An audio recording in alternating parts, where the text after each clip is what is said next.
most of India, and in fact most of the world, view the farmer protests the same way as they see the movie Avatar, or Avatar as Hollywood pronounces it.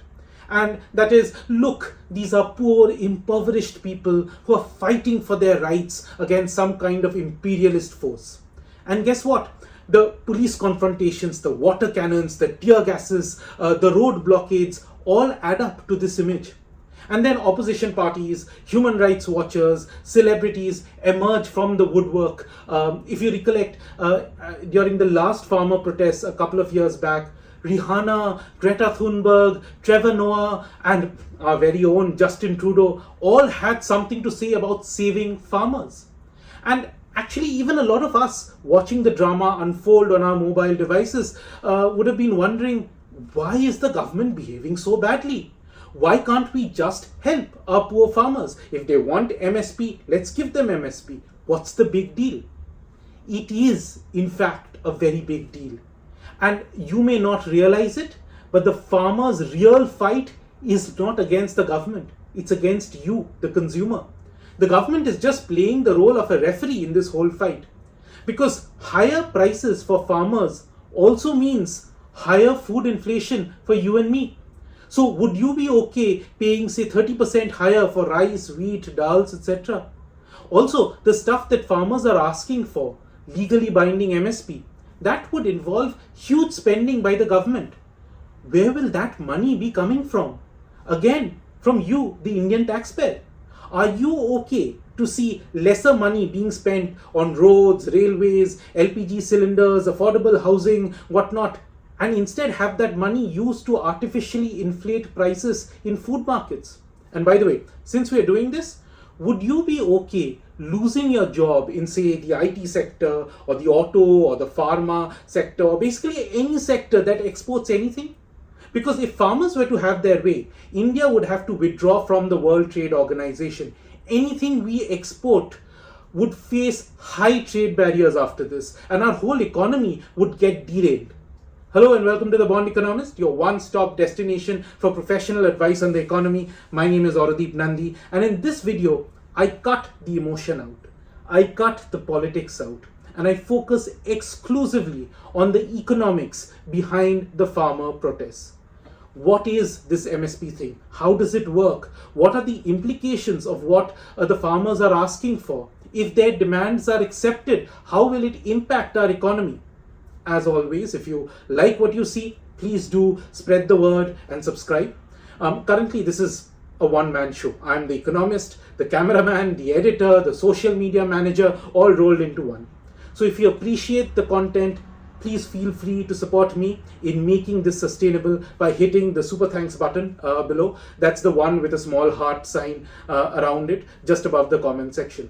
So first things first, what's the deal with MSPs? MSP stands for minimum support price. It is, as the name suggests, the minimum price at which farmers can sell their produce. Now, like anything in the market, demand and supply typically determines the price. What the minimum support price does is to ensure that if the market price falls too much, then farmers at least get a minimum fair price. After all, farmers have taken on the risk of producing the crop over many months, and it would be financially terrible for them if at the time they were selling their harvest, market prices were to crash. So if prices are higher than MSP, then no problem, feel free to sell to the market. But if it's lower, then you're supposed to at least get the minimum support price. Now this sounds fair, right? But it actually opens up a can of worms. Let me illustrate this problem with cars. Suppose tomorrow, if auto dealers were to go out on the streets and clash with police, block roads, and demand that the government ensures a minimum support price of, let's say, 25 lakh rupees for every car. And let's say the government gives in and says, okay, from now on, all cars will have a minimum price of 25 lakhs. Now, let's say the actual market price of a car is around 10 lakh rupees. So what would you do if you were being forced as a consumer to buy the same car for 25 lakh rupees? Very simple. You simply wouldn't buy that car. You would say, sorry, the price is too high for me. No, thank you. So then the auto dealers would be like, government, what is the point of you setting a minimum price of 25 lakhs when there are no customers to buy it at that price?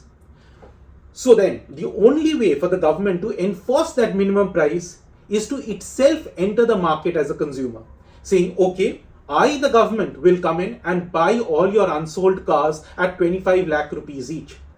Now you might say, Arey, government, where will you get the money to buy these cars? Is this even a good use of your money to buy hundreds and thousands of cars? Where will you keep them? How will you maintain them?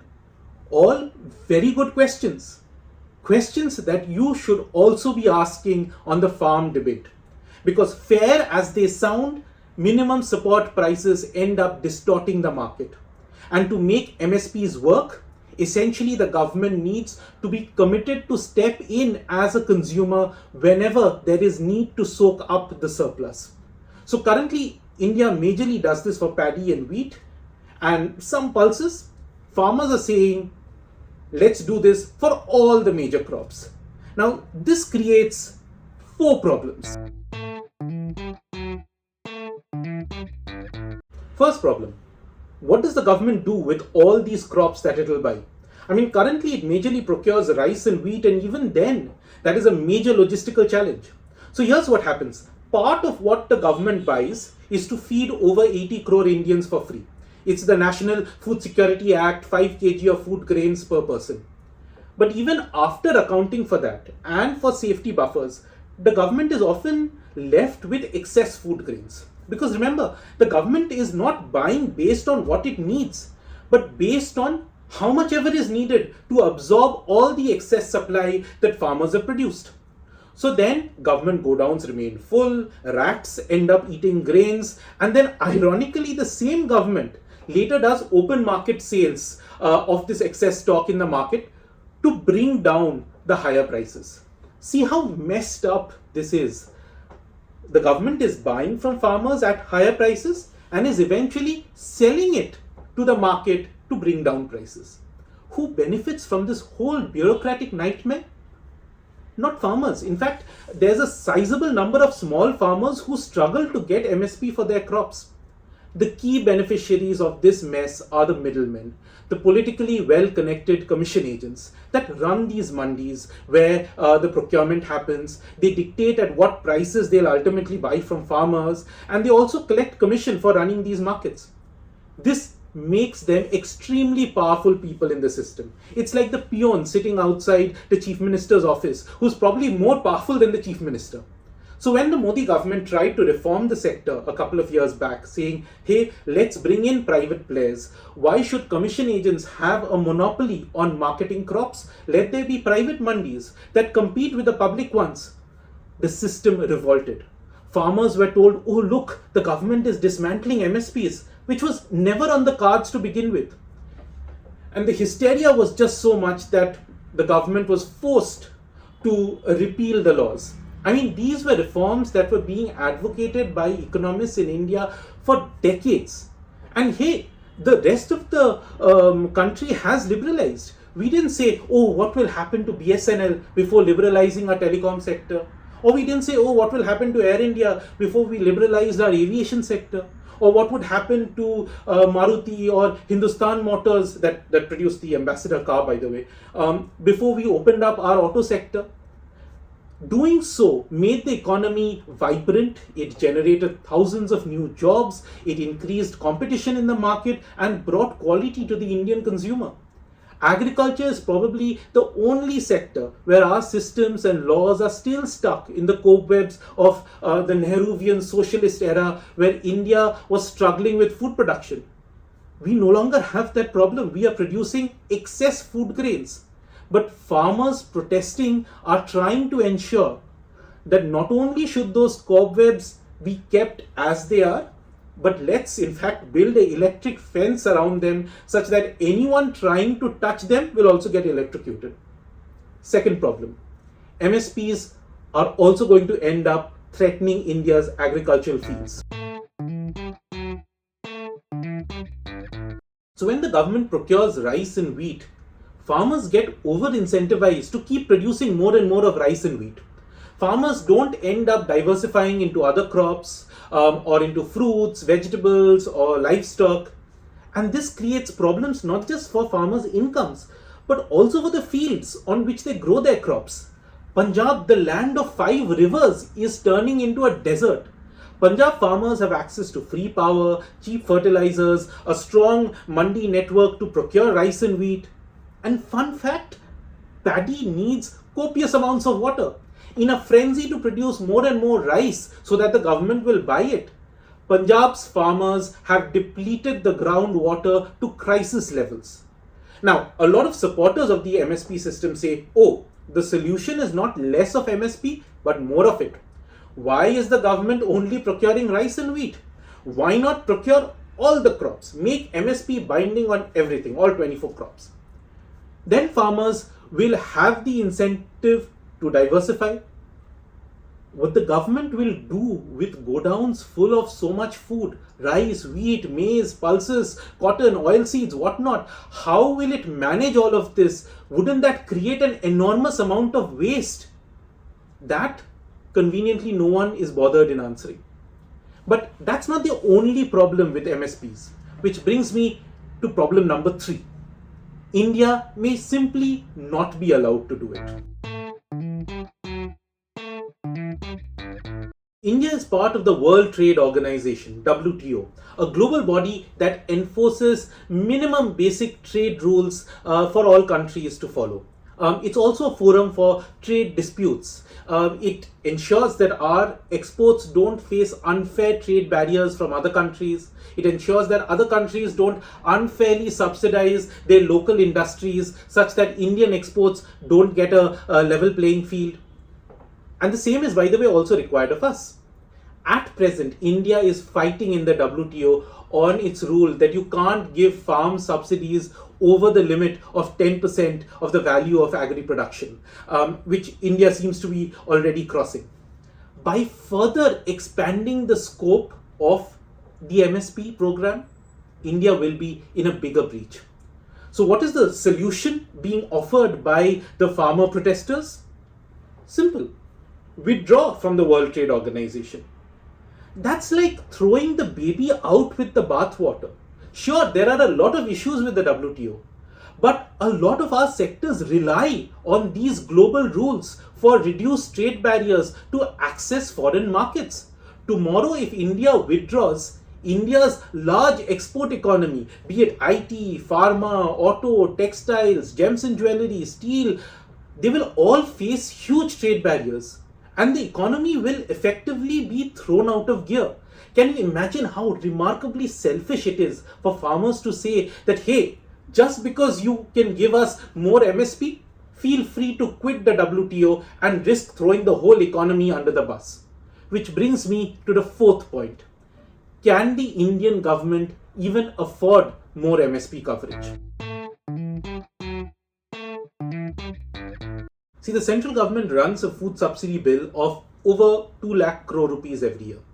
To give you a sense of how high that is, it spends less than half that amount annually for India's health needs, for energy needs. Our education budget is only 60% of that amount.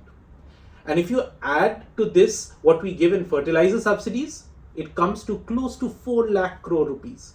By the way, our defense budget is 4.5 lakh crore rupees. So actually, we end up spending a lot of money on our farmers. In fact, arguably far more than other vital parts of the economy. And government sources say that if we accept what the farmers are demanding, then we might end up having to spend around 10 lakh crore rupees on this. So from 2 lakh crore rupees to 10 lakh crore rupees. That's crazy. For heaven's sake, the central government spends 11 lakh crore rupees on infrastructure every year. Roads, railways, ports, waterways, sanitation, industrial parks. Are we really saying that spending a similar amount on guaranteeing MSPs that already have a bunch of problems with them is really the best use of this money? And look, some people may point out that 10 lakh crore estimate might be an overestimate. After all, if market prices are already high, then for that particular year, there might not be the need for the government to procure that much. Agreed. But by baking it into the law, the government will be left vulnerable to spend astronomical sums of money on years when market prices disappoint. And this could seriously blow up our fiscal deficit. Just to give a hypothetical example, say if the government were to spend 10 lakh crore rupees on food subsidy in FY25, our fiscal deficit target would shoot up from 5.1% of GDP to 7.6% of GDP at one shot. And by the way, our aim is to bring it lower than 4.5% of GDP. This means higher national debt, risk of higher inflation, higher interest rates, risk of a sovereign downgrade of India's credit rating, possibly to junk, and generally a deterioration of India's macro stability. Macroeconomists would tell you that this is the equivalent of speeding the Titanic into the iceberg. But finally, let's get to the controversy of how MSP is currently calculated versus how farmers want it to be calculated, and why that can also be disastrous. Now, please bear with me. This might sound technical, but I promise you this is remarkably important. So, MSP is typically decided by a government panel every year and is set to at least 50% over the cost of production of the farmer. But on what cost is the key question. So there are broadly two measures. One is called A2 plus FL. This is what is currently used now. This includes the cost of all the standard farming inputs, seeds, fertilizers, fuel, hired labor, etc. And also adds to this unpaid family labor. The other measure, and this is what farmers want, is called C2. C2 takes A2 plus FL and then adds to that rent on the land and interest on any capital assets. So naturally MSPs are going to be higher if they are 50% over C2 compared to 50% over A2 plus FL. How much higher, you ask? Well, the latest government documents suggest that it would be over 30% higher for paddy and around 46% higher for wheat. Would you, the consumer, really be ready to have rice and wheat prices potentially go up by that much? Look, I'm not saying that farmers have it easy. The government said that they want to double farmers' incomes. And you know that something isn't working when the government stops talking about it. And it is true that when prices are high globally, often the government stops exports of crops, like it has been doing now, for instance, for many varieties of rice, so as to reduce food inflation in domestic markets by boosting supply. But the way out is not to mechanically keep increasing MSPs or expanding MSPs to all crops. Instead, it involves farmers diversifying their crops to more high value ones, for the government to establish good crop insurance systems, to get private players in, to build agri value chains, to compete for the farmers' produce. You know, it's even okay to give cash transfers to farmers like the PM Kisan scheme does, 6,000 rupees per year. Increase that, if you will, if you think there's too much agri stress. At least doing that will not mess up the market dynamics. There's no two ways about this. We need a massive overhaul of our agri sector. But by calling for more of the same MSP system, this will only mean more government control, more distortion of markets, more mismanagement of food grains, more public money being wasted on middlemen, and more degradation of water and soil quality. All of which will eventually be bad for everyone, more so for farmers. For more such insights, like, share and subscribe to The Bond Economist.